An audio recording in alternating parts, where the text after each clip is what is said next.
we are now developing a policy. We, looking at the global perspective of AI, and it's across board. You've heard about the Institute of TVET, the school of TVET that already is encompassing AI. We have several universities, at least 25 universities, that are already using, AI in terms of pedagogy, in terms of training as well. The ICT State Department is also spearheading this, working very closely with us. And from our side, we are working with the Science Foundation for Africa to be able to develop AI in the space of science, technology, and innovation.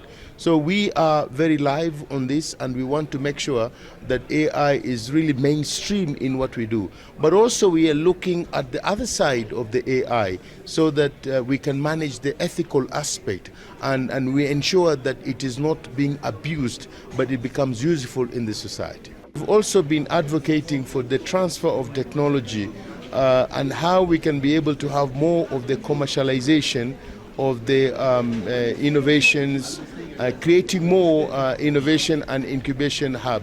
We're also looking at funding modality. The government at the moment is spending 0.78% of the GDP, and under the leadership of His Excellency Dr. William Samuel Ruto, we would like to move up to 1% towards 2% of the GDP stipulated in Science, Technology, Innovation Act.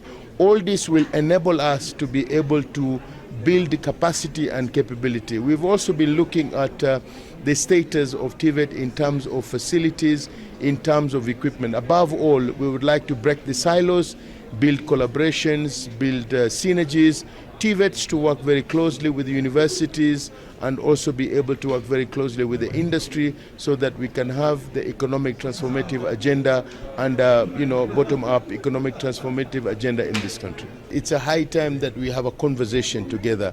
It's a collective responsibility. I mean, as parents as well, we have a role to play in terms of nurturing, in terms of mentoring, in terms of taking care of our children. This is one factor that has come.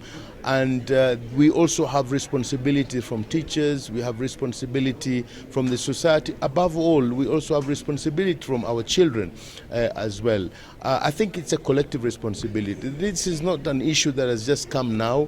We've had many other incidences in the past. So it calls for a dialogue for all of us to be able to address this. Because again, if you look at this country, 75% of the population are our children or youngsters in the age of 35 and below. So we must be able to ensure that we can be able to have a society that is healthy, society that is safe, that will be able to co-pilot with us so that we can take Kenya to the next level.